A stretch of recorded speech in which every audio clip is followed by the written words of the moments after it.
Hey guys, it's Aman and Christina from Our Rich Journey. We have to talk about what is going on with crypto after the FTX collapse. Now, Christina and I, we usually answer your questions about making, saving, and investing money, but we had to get on here and talk about crypto because we think that even if you are not investing in crypto, that this is such an important topic to talk about. And if you are investing in crypto, there are some things that maybe you should be aware of. So just to catch everyone up on what has taken place over the past 2 weeks, let's talk about really what happened with FTX and the crypto market.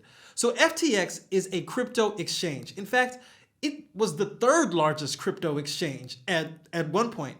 And it was founded in 2019, so it's relatively new, but it rose to prominence very, very fast because it had such a charismatic founder. Well, this exchange, as the third largest crypto exchange in the world, recently collapsed because its customers did a run on basically the bank. They all at one time wanted their money out of this exchange. And because of this, this exchange essentially did not have the funds available to pay out those people. And when you don't have the funds available, well, things get even worse. They stopped allowing people to withdraw money, and all of a sudden, the sentiment and the panic around this company changed overnight, and it was in huge trouble. And all of these troubles have led to FTX collapsing, to millions of people losing billions of dollars, completely disappearing, and what people are calling one of the biggest scams in crypto to date. So I think it's so fascinating how everything unraveled so quickly. So that's really what I want to delve into today is talking about how did this even happen? We're going to talk about key players like, FTX, of course, but Binance is a huge crypto exchange. Binance has a role in what happened to FTX.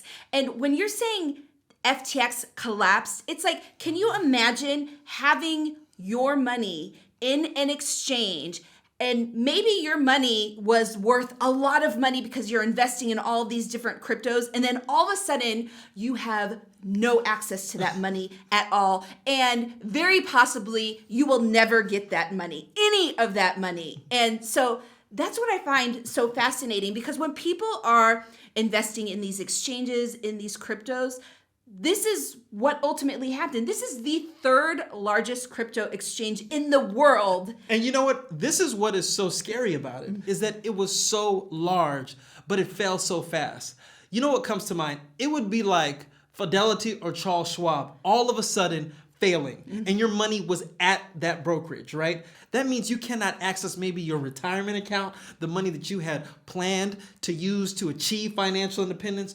All of a sudden it's gone, and it has nothing to do with the investments that you made, but more to do with who was holding your investments. And that's what was so dangerous about FTX, because people were trading Bitcoin, Ethereum, whatever crypto they wanted to trade, and they were trading it with FTX. That means they don't have access to the money that they invested into those cryptos. And that is what is so dangerous. Yeah, and I think about, there's so many different people that invest in crypto, but I also think about people who are on this FIRE journey. They want to reach financial independence and retire early.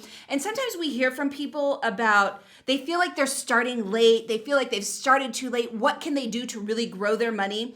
And some of these people go into crypto because they think this is a way where I can try and make the most amount of money as quickly as possible. And you fall for these types of schemes that you're putting your money into crypto because you want to grow it so quickly without really thinking about the long-term repercussions. So after really digging into FTX and learning all about this that's been happening recently, I want to really talk about how this even began. How did we get here with FTX? Because like you said, it started as an exchange in 2019. And we're here, 3 years later? And it went from one of the largest exchanges in the world to complete collapse and filing for bankruptcy. And you know what? I think we can talk about how we got to this point by talking about greed. Let's get to the bottom line. When we are talking about people investing in crypto and investing in crypto through these exchanges, it comes down to greed. And I know people invest in crypto for a number of reasons, but at the end of the day, they want to make money, right? And over the past 3 years, we have seen crypto go up so high that people wanted to jump onto that bandwagon, right? And so you have exchanges like FTX, like Binance, like Coinbase that have just skyrocketed in value because some people have been investing their money with these exchanges. But let's focus on FTX for a minute. FTX did a really good job of making itself a prominent figure in the exchange world, right? They are sponsoring stadiums. They are sponsoring things at the World Series. Their name is everywhere. They have all of these famous athletes talking about FTX. Everybody is talking about FTX, right? Like buy your crypto through FTX. They even had a Super Bowl commercial for FTX. So in these 3 short years, the concept of FTX or the branding for FTX has been so huge because they've had all of these really popular, well-known celebrities that are pushing it. And that, you know what, it goes back to how crypto has just exploded, right? Because of popularity. I mean, over the past 3 years, the majority of the growth that has taken place in the crypto field has been because new people have flocked to it, right? Yeah. So you have all of these new people going and investing in the crypto. And we got to a point where crypto was at all-time highs. I mean, there were so many coins that were really, really at high levels. And you have exchanges that have a ton of customers. But those wins have changed over the past 8 to 9 months because crypto, like the rest of the stock market, is going through a bear market. And you'll hear crypto enthusiasts call it a crypto winter, right? Where the value of crypto goes down. Well, crypto, unlike the regular stock market, has fallen significantly across the board. Some coins have gone to zero, some are down 70%. So with the drop in the value of all of these coins, tokens, you also see the sentiment change around investing in these types of assets. And so these exchanges that are doing all of this trading, you see the volume at these exchanges come down and you start to see people withdraw their money. And what has happened with companies like FTX is that when something really bad happens in the news and these new investors react to it, they go to take their money out. Unfortunately for FTX, something really bad happened to them at this particular time when people are already very weary about crypto.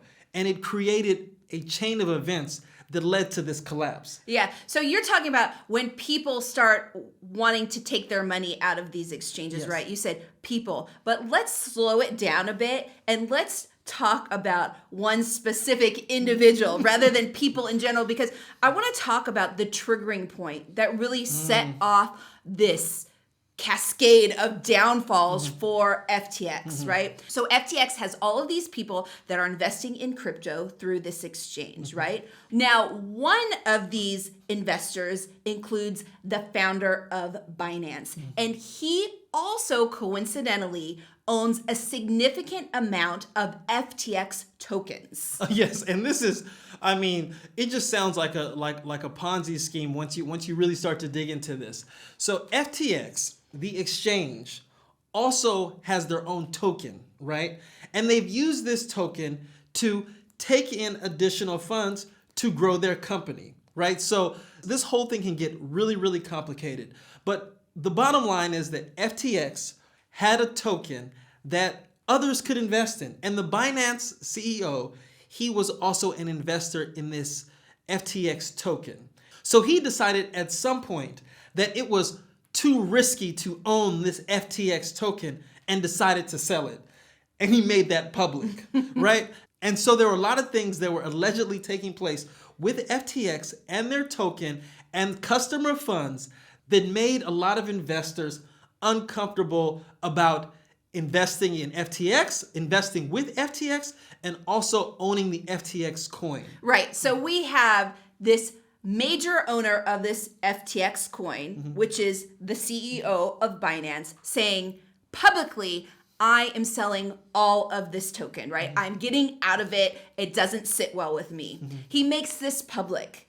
This gets a lot of people worried. These people who are also investing in FTX's coin saying, wait, this Binance CEO is selling all of his tokens and he's telling us he doesn't feel comfortable with it. So this starts to cascade, right? This starts the run on the bank. Exactly. On FTX. Yes. These other investors say, I need to sell now too. I need to get out, right? Yes. So what happens is it's called a run on the bank, right? Now we're talking like a run on the crypto exchange. Same thing. What happens is everyone now is asking for their money back.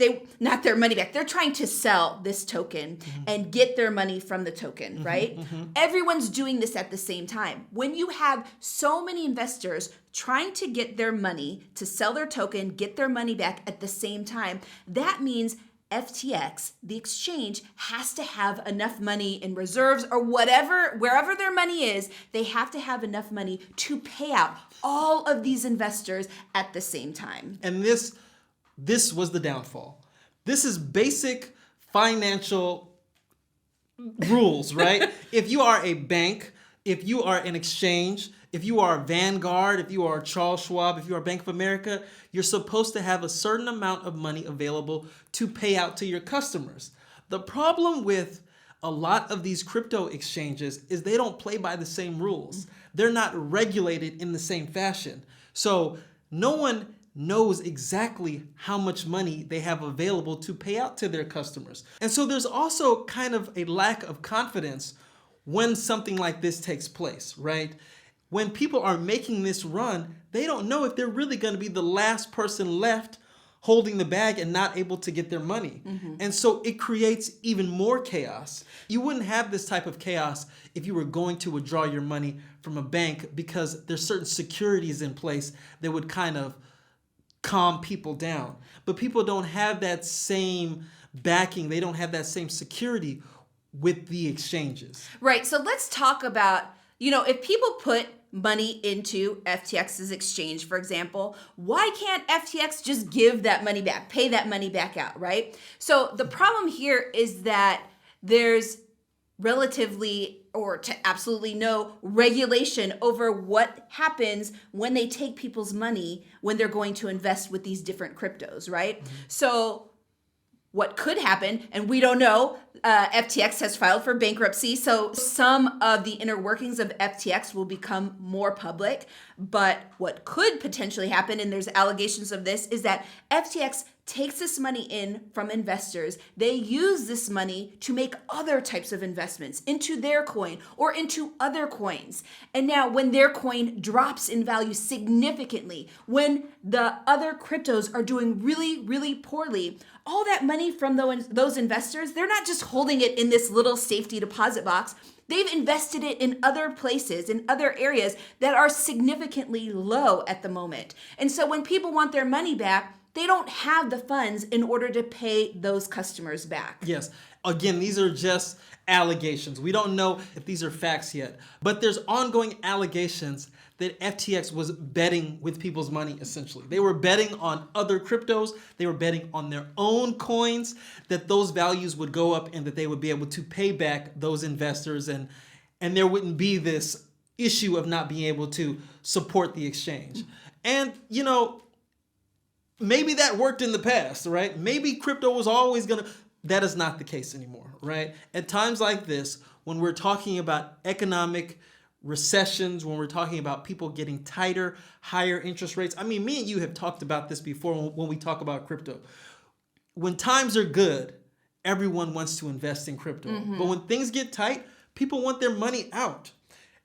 This is how Ponzi schemes always fall apart. And I'm not saying that FTX was a Ponzi scheme or crypto is a Ponzi scheme, but if there are investments that are very speculative, that are very risky, when things get tight economically, those investments can seriously be exposed, right? People really start to question those investments.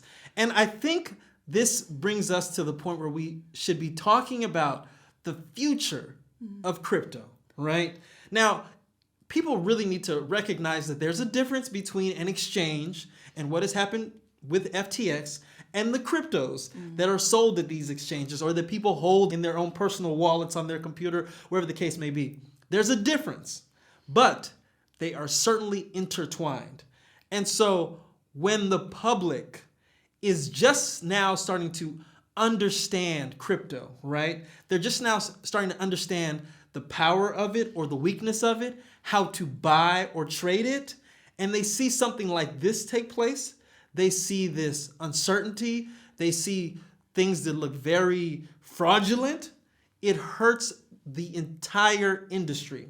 And so if crypto was moving towards mass adoption, it certainly has taken some steps back over these past 2 weeks. Yeah, I mean, I think one of the things that has made crypto so popular is that it's outside of this traditional financial realm, right? There's no regulation. It's just a separation. It's almost like a separation of powers, right? Crypto is one thing, and then you've got your general legal tender somewhere else, the financial banking system in another area. That's what draws people to crypto, but we're seeing now that this is causing the downfall also because there is no regulation. When people are investing in these exchanges, they don't know the financials behind these exchanges. How are they operating? How are they maintaining funds? What's in their reserves? How can they afford to pay back people at times where a lot of people want their money back? And so in the future, you may see, and when I say may, it's more than likely you're going to see more regulation of crypto, which is going to be the opposite of why people want to invest in crypto. And it could make it less popular because of this. And it could also just change the very dynamic of crypto in general, because without this regulation where you could just have a free-for-all with these exchanges, you really don't know the future of crypto. And you know what? I am all about regulation. I'm not necessarily about crypto, though. I have to be completely honest with you. You know, we have never invested in crypto. And I don't buy into all of the use cases for crypto, right? Because technology moves very, very fast, right? And people will use this analogy about, you know, crypto is like the internet. Well, you don't buy the internet. The internet is free, right? You access the internet. You buy certain things that support the internet. You may invest in Google. That's a company that has things on the internet. So some of these tokens, if they don't have some sort of functional use, if they don't have something tangible in place, I think that the future of crypto is going to have to become more tangible, right? There shouldn't be just someone wants to create a token and sell it to people and it's valuable because other people want it. It must be linked to something that is tangible, that provides a good, a service, something, right? And if we've learned anything from what has taken place over these past couple of weeks, we've learned that the winds can change very, very quickly. 2 weeks ago, FTX was one of the largest exchanges in the world. But as soon as people started to look hard at it, it completely collapsed. And that can happen to all of these crypto exchanges and even the crypto that is being held at these exchanges. When people start to look at these more critically. Yeah, I mean, I definitely think that things like Binance, Coinbase, they're coming out, they're trying to be more transparent with how they're dealing with people's funds because they want to reassure people, listen, we're different than FTX. We're not the same, right? But again, they can share whatever they want. There's very little regulation, right? And so they're trying to calm people, but the question still remains, what prevents them from finding themselves to be in a similar type of position that FTX is in right now moving forward? What's to say that this doesn't happen with Coinbase or Binance or any other exchanges that exist? Yeah, and that I think is the question that is to come. You know, over the next couple of weeks, the next couple of months, Congress, the government, they're going to use FTX as an example of maybe more regulation, right? I know the founder, he's going to be called before Congress and he's going to have to answer a lot of questions. And I'm sure all of these other CEOs are also going to have to answer questions. So we may get answers to questions that we've never heard before, right? I mean, I have a lot of questions about crypto. I understand crypto, right? And that's the thing people say, oh, you guys don't understand crypto. That's why you're not investing in it. No, I'm not investing in it because I understand it, right? And I don't have answers to the concerns that I have about crypto. So maybe these hearings that are going to take place will answer those questions, right?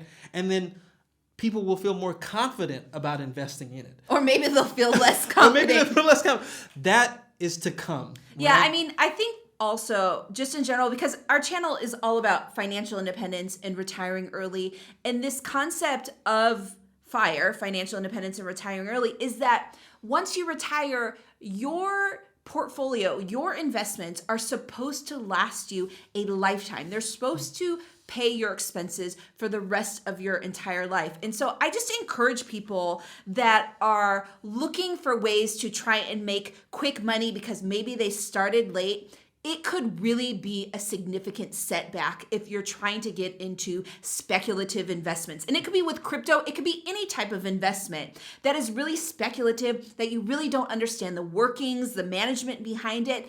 It can be really detrimental versus if you just say, okay, maybe I started late, but I'm going to stay focused and I'm going to begin investing in what I know. I'm going to be investing in something that I feel is secure. And I think that is the path to go rather than thinking like I need to find a way so that I can retire within X number of years very quickly, because the rise and fall of FTX has been a very short window. You know, people could have invested in that at the very beginning, had this huge uprise in their investments, and then just collapsed in a matter of years. And your money's gone. Money's gone. So I hope that we've given people food for thought on crypto, on FTX, on their investments moving forward. At the end of the day, Christina and I think it is so important that you invest with a plan, right? And hopefully that plan involves doing some due diligence of where you are keeping your investments. And so if you guys have liked this video, please give it a thumbs up, subscribe to our channel, and join the journey.